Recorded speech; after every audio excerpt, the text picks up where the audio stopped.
Allahu Allahu Allahu Allah Allahu Allahu Allahu Allah.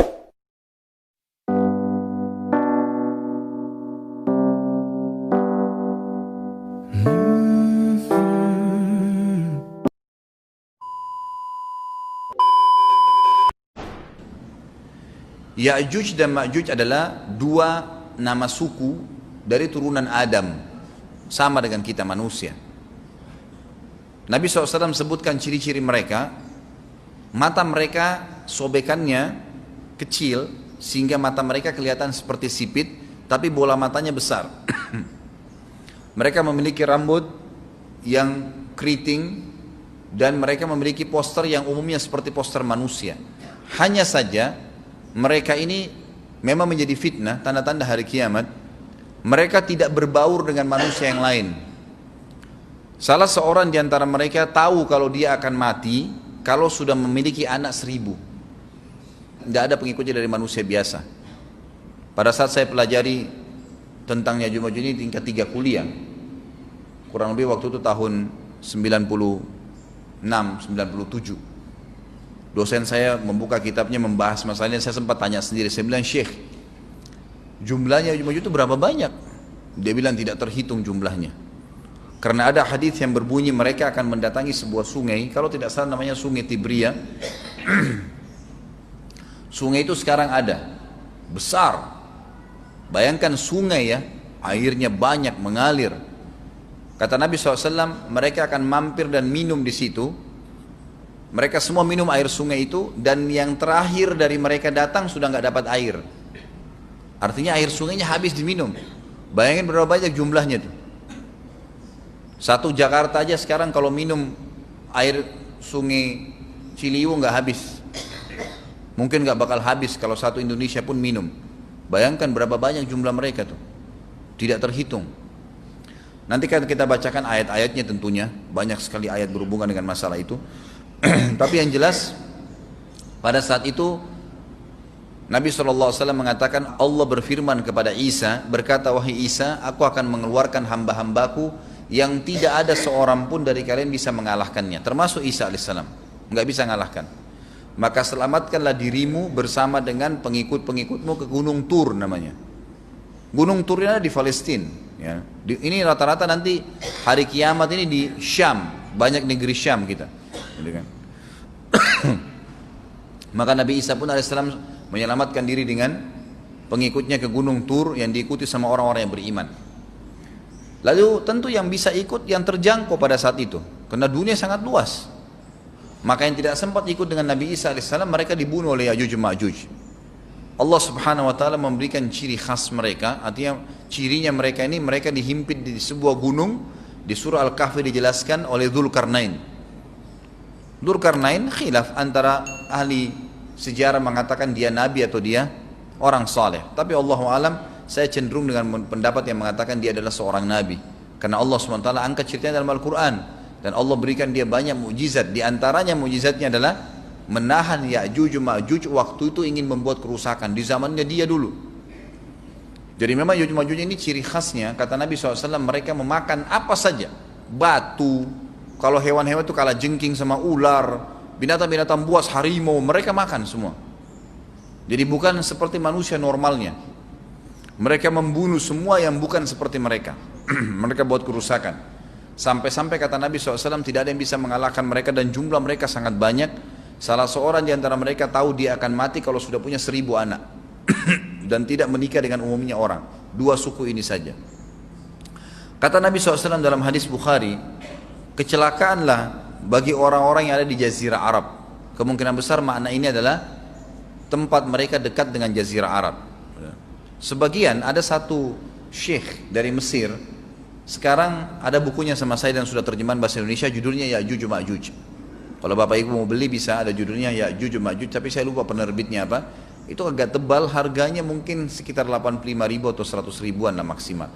Itu khusus, dan beliau adakan penelitian, saya baca dan memang sangat konkret dan ilmiah. Beliau mendatangkan fakta kalau tempat Ya'juj Ma'juj yang disebutkan dalam Al-Quran itu ada di Cina, tembok Cina.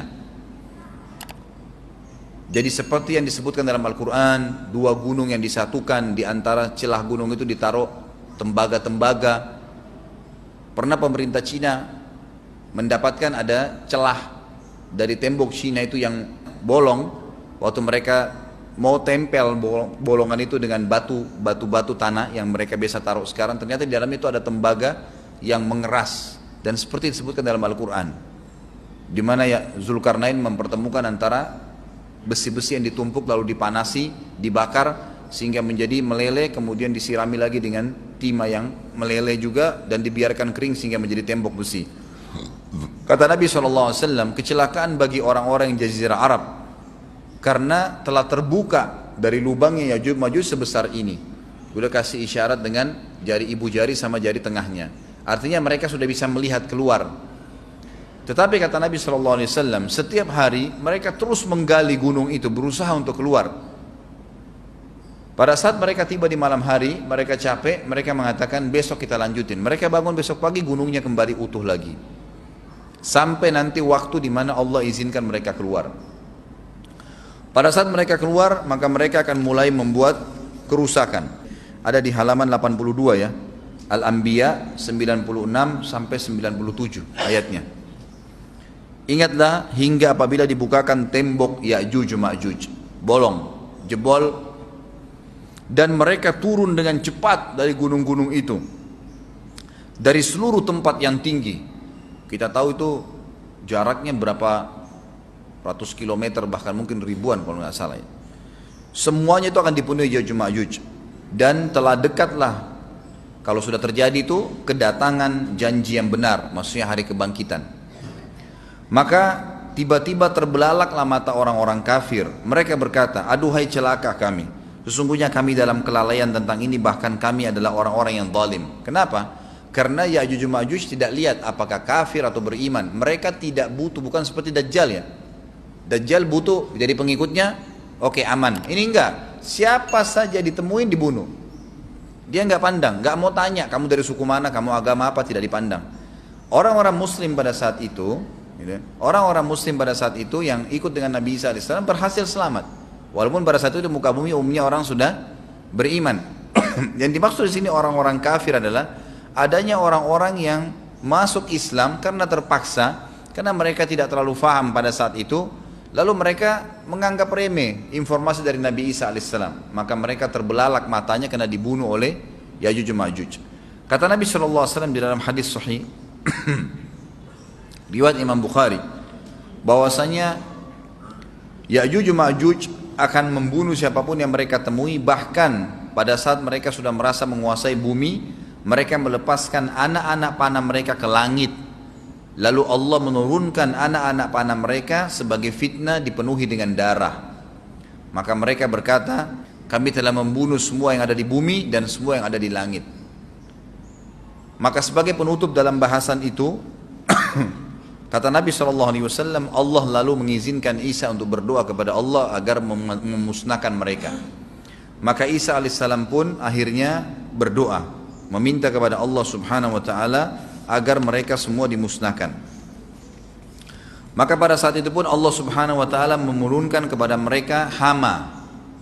Sebagian hadis menyebutkan serangga kecil seperti cacing, banyak sekali yang menimpa tubuh-tubuh mereka, setiap orang satu, dan itu membuat mereka mati. Membuat mereka mati, dan mereka mati seketika semuanya. Jadi secara bersamaan semuanya meninggal. Allahu a'lam waktu itu berapa ratus juta jumlah orang Ya'juj Ma'juj pada saat itu, tapi semuanya akan mati, dan seluruh muka bumi dipenuhi dengan jasad mereka. Setelah itu Nabi Isa AS pun berdoa kepada Allah Subhanahu Wa Taala agar menghilangkan jasad-jasad mereka yang baunya sudah luar biasa waktu saat itu disebutkan dalam hadis. Maka Allah Subhanahu Wa Taala mengabulkan dan mengutus dari arah barat burung-burung yang lehernya panjang dan pelatuk mulutnya besar, yang memegang setiap jasad Ya'juj diambil, diangkat, setiap orang satu burung. Bayangkan berapa banyak miliaran burung pada saat itu. Kita nggak tahu bagaimana, Allahu a'lam, tapi ini wahyu, penyampaian informasi yang pasti. Diambil, kemudian jasad-jasad mereka dilempar ke lautan. Lalu Allah SWT turunkan hujan. Pada saat turun hujan, maka hujan tersebut membersihkan semua bekas-bekas mereka, kotoran mereka, darahnya segala bersih, maka bumi kembali subur lagi. Tapi tidak disebutkan berhubungan dengan masalah ini berapa lamakah kejadian tersebut terjadi. Kemudian setelah itu Isa alaihissalam memimpin lagi di muka bumi sampai beliau meninggal. Setelah Isa alaihissalam meninggal, kembali lagi sebagian besar manusia berbuat kekufuran. Kembali manusia berbuat kekufuran. Mereka kembali lalai, nggak ada lagi pemimpinnya karena terlalu banyak orang pada saat itu, maka ada yang kufur lagi.